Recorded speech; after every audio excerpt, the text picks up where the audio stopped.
ক্রিসমাসের রাতে late night পার্টিগুলো এমনই হয়। দিনেশ খুব ভালো করে অবগত এই সম্পর্কে, কিন্তু এখন নিজেকে নিজেরই গালি দিতে মন চাইছে। ও কি করে তিতিরকে এমন পার্টিতে আনতে পারলো? আর এই সুজেত বোসটাও কোন অক্কেলে আমাদেরকে এখানে ইনভাইট করছে?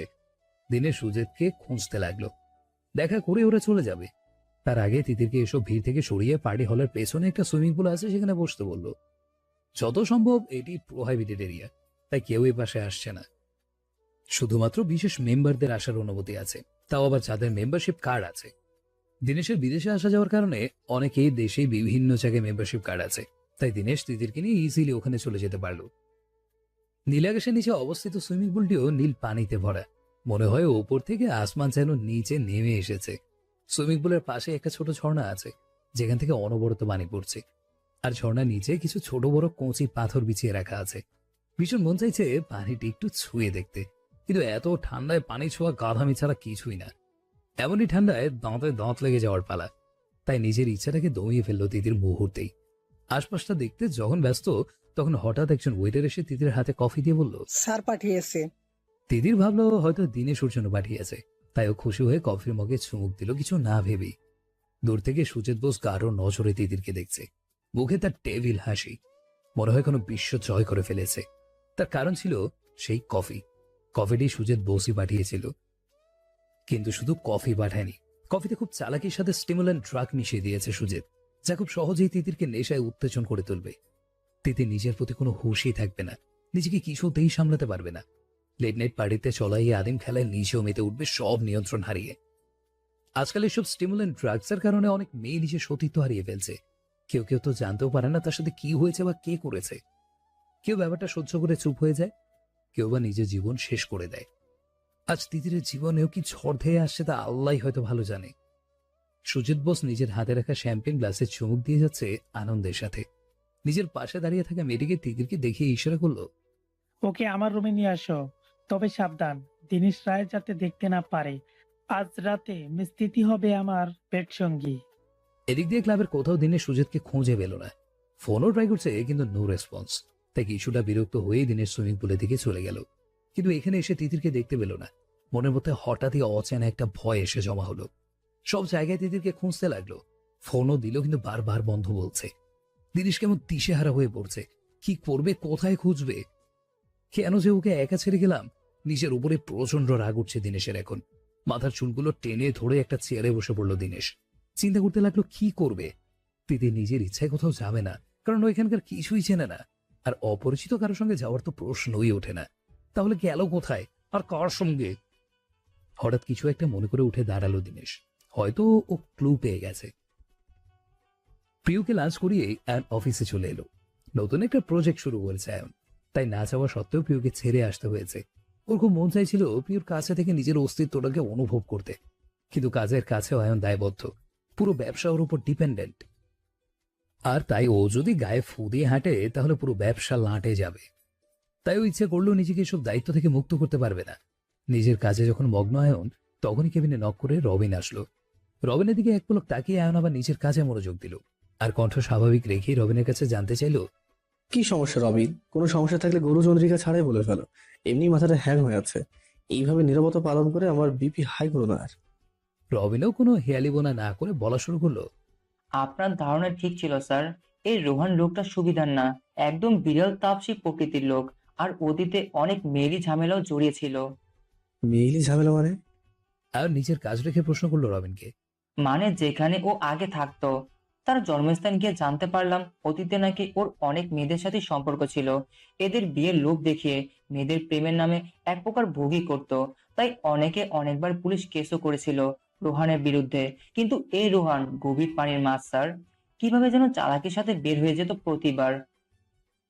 রিসেন্টলিও একটা মেয়ের সাথে ব্রেকআপ হয়েছে শুনেছি। মেয়েটির নাম নরেন ছিল। মেয়েটির সাথে শুনেছি এঙ্গেজমেন্টও হয়েছিল, কিন্তু এরপরও সম্পর্ক টিকলো না। কারণটা জানা যায়নি। বাড়ি থেকে কে আছে ওর? বর্তমানে কেউ নেই। বাবা 2 বছর আগে পটল তুলেছে। আয়ন হেসে দিল। তুমি দেখি আজকাল শব্দ ভান্ডার নিয়ে বসেছো। এমন অদ্ভুত অদ্ভুত শব্দ বলার রহস্য কি রবিন?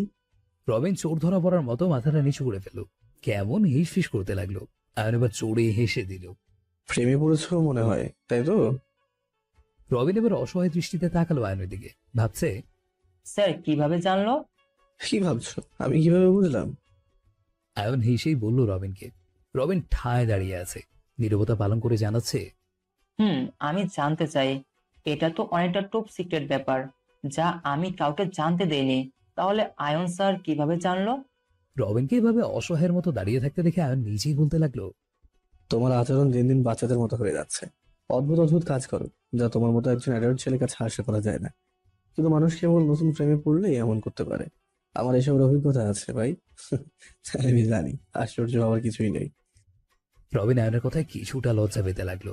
রবিনের এমন অবস্থা দেখে আয়ন রবিনকে আর বিব্রত করলো না, তাৎক্ষণিক কথা ঘুরিয়ে ফেললো। আর কিছু জানতে পারছো রোহান সম্পর্কে? স্যার, একটা ইন্টারেস্টিং কথা জানতে পেরেছি। রোহানের মায়ের সম্পর্কে কোনো ক্লু পাওয়া যায়নি। আয়ন ভ্রুটা কুঁচকিয়ে জিজ্ঞাসা করলো, মানে, কেন? জানি না স্যার, ওখানকার কেউ নাকি রোহানের মাকে কখনোই দেখেনি, শুধু ওর বাবাকে চিনে সবাই। আর প্রতিবেশী কেউ ওর মা সম্পর্কে কিছুই বলতে পারেনি। এই ব্যাপারে নাকি বাপ ছেলে কখনোই কাউকে কিছু বলতো না, জিজ্ঞেস করলে এড়িয়ে যেত। ব্যাপারটা কিন্তু অদ্ভুত স্যার। Very interesting. আর সেদিনের ব্যাপারটা প্রিয়র সাথে ভার্সিটির বাইরে হঠাৎ দেখা, ওটা কি কোইন্সিডেন্ট ছিল নাকি অন্য কোনো কিছু? সেটা শিওর বলতে পারছি না স্যার, তবে আমি লোক লাগিয়ে রেখেছি রোহানের উপর নজর রাখতে। আর সেদিন প্রিয় ম্যামকে পাঠানো ছবি আর ভিডিওটি কোনো ল্যাপটপ থেকে সেন্ড করা হয়েছে। আমরা ট্রেস করার চেষ্টা করছি কার ল্যাপটপ থেকে এসেছে এসব। বলেই রবিন চলে গেল। আয়ন আবারও নিজের কাজে মনোযোগ দেওয়ার চেষ্টা করলো, কিন্তু এই রোহান লোকটিকে নিয়ে ভাবাচ্ছে আয়নকে। 2 বছর আগে উড়ে এসে জুড়ে হঠাৎ বসলো প্রিয়র জীবনে, তাও আবার আমার অবর্তমানে। আমি আসার সাথে সাথে গায়েবও হয়ে গেল। এরপর আমি আর প্রিয় আলাদা হয়ে গেলাম। এখন যখন আবার এক হলাম, এই রোহান নামক প্যারা আবার ঘাড়ে চেপে বসেছে। কিন্তু কেন? কে এই রোহান? কি চায় ও? হোটেল রুমের বিছানায় কেমন বিধ্বস্ত হয়ে পড়ে আছে তিতির। নিজের মধ্যে নিষিদ্ধ ফিলিংস করেছে ওকে সম্পূর্ণরূপে ঘিরে ফেলেছে, তা কিছুটা হলেও বুঝতে পারছে। কিন্তু নিজেকে নিয়ন্ত্রণ করার মতো শক্তি বা মনোবল কোনোটাই জোগাড় করতে পারছে না। শরীরটাকে কেমন ক্ষুধার্ত লাগছে।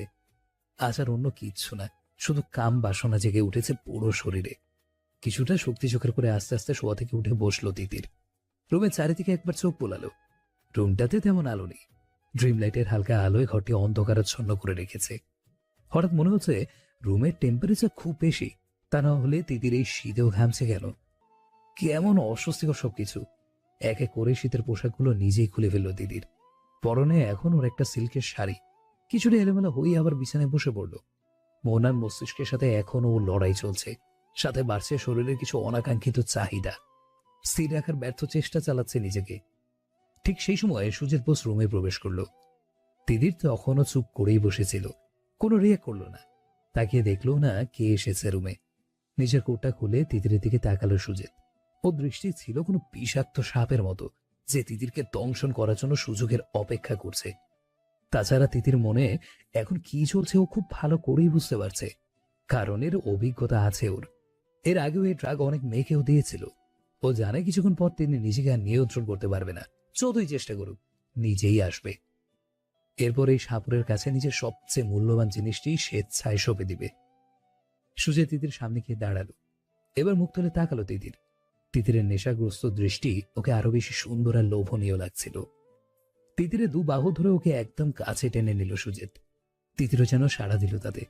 তিতির নিজের মধ্যেই ছিল না, তাই সুজিতের বিষাক্ত ছোঁয়াগুলো কোনো বাধা ছাড়াই অনুভব করছে।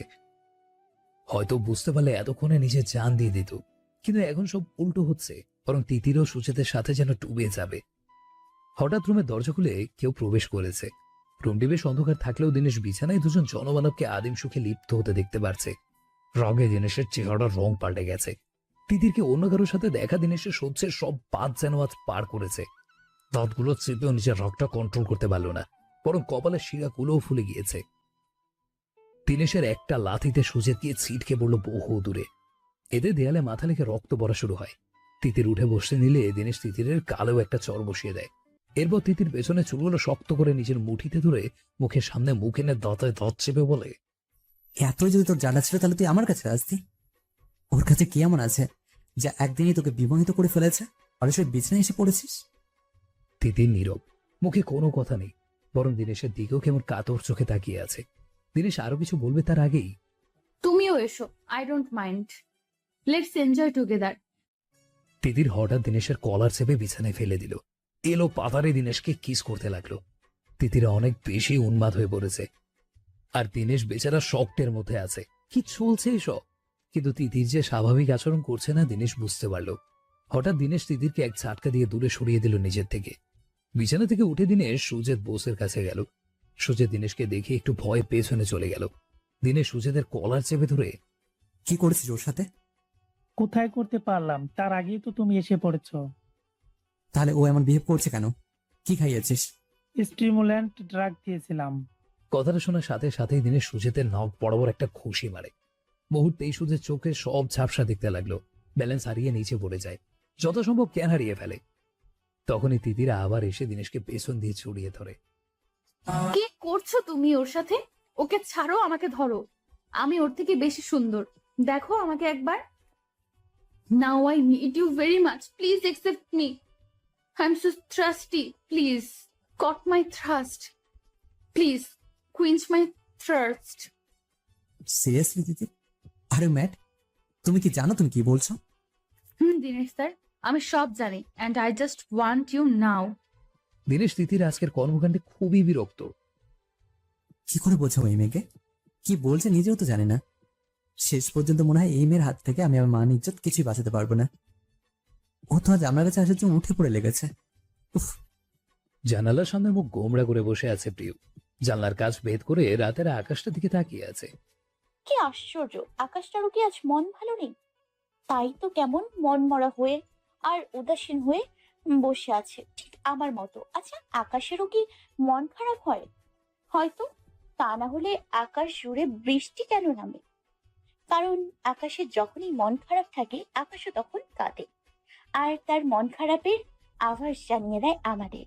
আজ আমার মতো আকাশেরও মনের অবস্থাও ভালো না, তাই তো সে কখন ধরে কেঁদেই যাচ্ছে।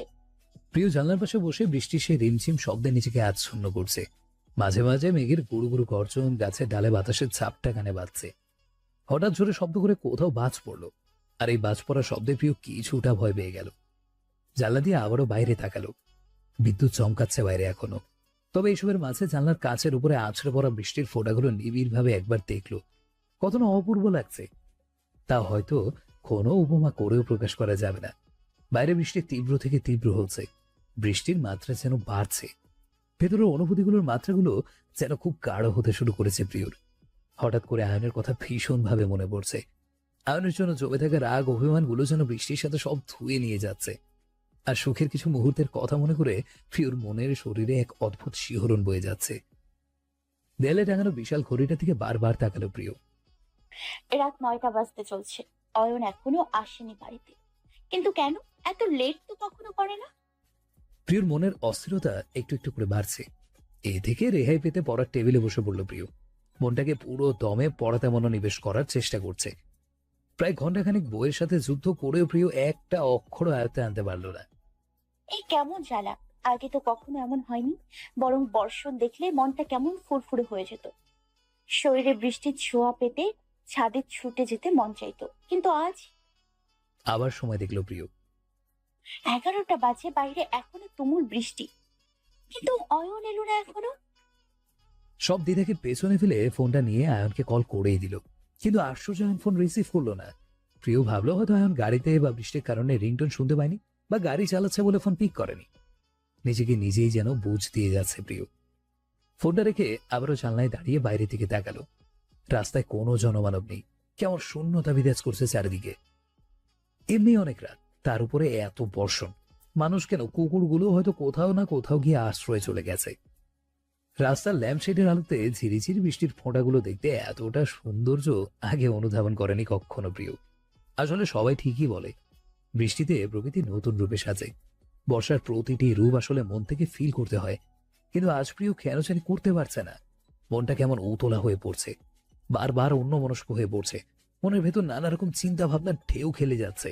কিন্তু কেন, কেন আজ এমন হচ্ছে? প্রিয় বিচলিত হয়ে আবার ঘড়ির দিকে তাকালো। এতক্ষণ হয়ে গেল, আয়নের কোনো ফোন আসেনি এখনো। প্রিয় এবার সত্যিই ঘাবড়ে গেল। তাই বাকি কিছু না ভেবে অফিসেই কল করলো। কিন্তু এত রাতে অফিসে কেউ নেই বলে কেউ ফোন পিক করলো না। আয়নকে আবার কল করলো, কিন্তু এখন ফোন বন্ধ বলছে। প্রিয় টেনশনে পড়ে গেল। কি করবে এখন? আয়নের আবার কোনো বিপদ হয়নি তো? এটা ভাবতেই মনটা মোচড় দিয়ে উঠল প্রিয়র। প্রিয় ছুটল অনেকের রুমের দিকে। দুবার নক করার সাথে সাথেই সারা এসে দরজা খুলল। প্রিয়কে এত রাতে এখানে দেখেই সারার মেজাজ চড়া হয়ে গেল। তুমি এত রাতে এখানে? কমন সেন্স নেই কি তোমার? এত রাতে কাউকে ডিস্টার্ব করতে হয় না, জানো না? প্রিয় জানে সারা ওকে পছন্দ করে না।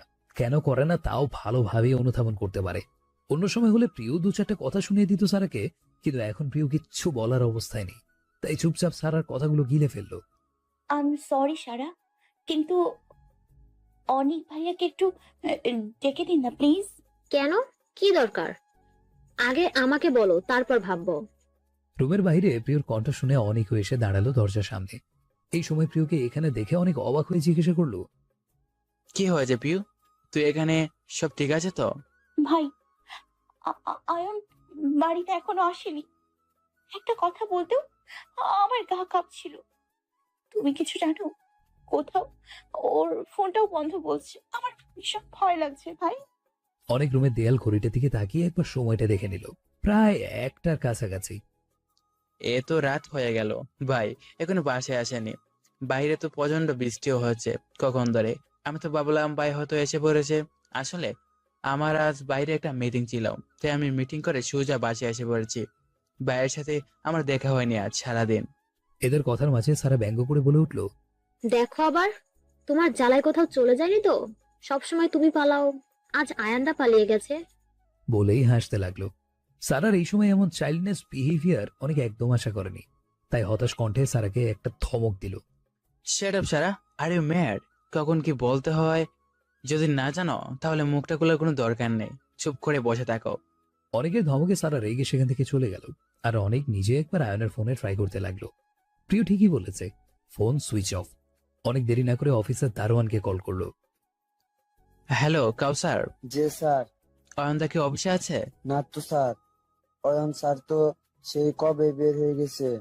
কখন বের হয়েছে? এক্সাক্ট টাইম বলো। রাত 8টার দিকে নিজের গাড়িতে কইরা বের হইতে দেখেছি। তবে আজ স্যারের বডিগার্ড যায়নি, একা যাইতে দেখেছি স্যারকে। ওকে ঠিক আছে। অনেক ফোন কেটে রবিন সহ সবাইকে কল করে খোঁজ শুরু করে দিল। মুহূর্তের মধ্যেই বাড়ির সবার ঘুম হারাম হয়ে গেল। ড্রয়িং রুমে বসে সবাই আয়নের অপেক্ষা করতে লাগলো। এত রাতে খবর পেয়ে তিয়াসও চলে আসছে নরবিলায়। অনেক তিয়াস বের হয়েছে আয়নকে খুঁজতে। রবিনও তার লোকজন নিয়ে বের হয়ে গিয়েছে আয়নকে খুঁজতে। প্রিয় ঘাপটি মেরে বসে আছে, মনে এক অজানা ভয় নিয়ে। তাকে চেয়েও যাবে না চাওয়া, এ যেন আমার নিষিদ্ধ পাপ। তাকে পেয়েও হবে না পাওয়া, এ আমার দেয়া নিয়তির অভিশাপ।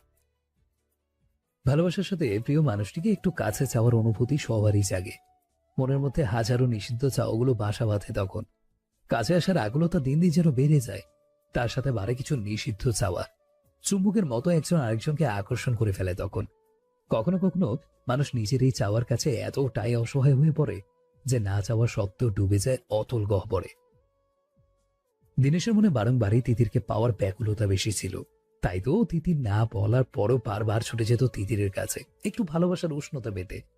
আজ সেই তিতির নিজ ইচ্ছায় দিনেশের কাছে এসেছে, নিজের ভালোবাসার প্রকাশ করেছে এক অনবদ্য উপায়, যা হয়তো দিনেশ কল্পনাও করেনি। তিতিরের এই রূপ দিনেশকে পাগল করে তুলেছে। তিতিরকে আজ কাছে পাওয়ার ইচ্ছায় হিতাহিত জ্ঞান যেন লোপ পাচ্ছে। ঠিক বেঠিকের এই খেলায় আজ আবেগ অনুভূতির জয় হয়ে যাবে মনে হয়। প্রথম ভালোবাসার প্রথম স্পর্শ শরীর মনে কাঁপুনি ধরিয়ে দেয়। দিনেশ ডুব দেয় আজ তিতিরের মাঝে। তিতিরও আজ নিজে আদিমতার ডাকে সাড়া দিয়ে দিনেশকে একদম কাছে টেনে নেয়। দিনেশ তিতির এমন রূপে একদম অবাক হয়নি। দিনেশ বুঝেও যেন কিছু বুঝতে চাইল না। তিতিরকে পাওয়ার এই লোভটা আজ নিজেও সামলাতে পারল না। দিনেশ জানে আজ রাত যত মধুরিমা হবে, কাল ভোরে এর তিক্ততা আরো বেশি প্রকাশ পাবে। কিন্তু তবুও দিনেশ তিতির থেকে নিজেকে সরালো না। যা হবার হবে, কিন্তু আজ যেন তিতিরকে ওর চাই চাই। এতদিন পর তিতির অনুমতি পেয়ে এক প্রকার বাঁধন হারা মনের মতো তিতিরকে জড়িয়ে ধরে তার বলিষ্ঠ বাহুর মধ্যে দিনেশ নিজের ঠোঁট দিয়ে ক্রমশ চেপে ধরে তিতিরের ঠোঁট দুটো। অমৃতের সাহায্যে আজ খুঁজে পেয়েছিল তিতিরের ঠোঁট দুটোতে। ও পাগল হয়ে ক্রমশ তিতিরকে নিজের আরো কাছে টানতে লাগলো। দিনেশের বলিষ্ঠ দেহে শক্ত হাতের খামচিতে তিতির কোনো শব্দও করল না। এমনকি হাতের খামচিতে তিতির কোনো শব্দও করল না, এমনকি বাধাও দিল না। দুজন এতটাই আবেশিত উন্মাদ হয়ে পড়েছে যে কোনটা ভুল আর কোনটা সঠিক সব চিন্তা ভাবনার কোনো হিতাহিত জ্ঞান নেই। দুজন দুজনাতে মত্ত হয়ে গিয়েছে। কালকে সকাল হতে জীবনে কি ঝড় বয়ে আনবে তা হয়তো ওরা কল্পনাও করেনি। দূরের মসজিদে আজানের ধ্বনি শুনতে পেয়ে প্রিয় ড্রয়িং রুমের সোফা ছেড়ে উঠে দাঁড়ালো। সবাই অনেক আগে নিজ নিজ রুমে চলে গেছে। কিছুক্ষণ আগে অনেকেও চলে এসেছে। অনেক খোঁজাখুঁজি করার পরেও আয়নের হদিশ পায়নি, তাই এক প্রকার বাধ্য হয়েই ফিরতে হলো। সকাল পর্যন্ত দেখে পুলিশকে ইনফর্ম করার চিন্তা করলো সবাই, কিন্তু প্রিয়র মন মানলো না। তাই ও ড্রয়িং রুমে বসে থাকলো আয়নের। হ্যালো বন্ধুরা, পরবর্তী পার্ট খুব তাড়াতাড়ি আসবে, তো সবাই অপেক্ষায় থাকো। আর চ্যানেলটি যারা এখনো সাবস্ক্রাইব করোনি তারা পরবর্তী পার্ট দেখার জন্য চ্যানেলটি সাবস্ক্রাইব করে রেখো। ধন্যবাদ সবাইকে, আমাদের সাথেই থেকো।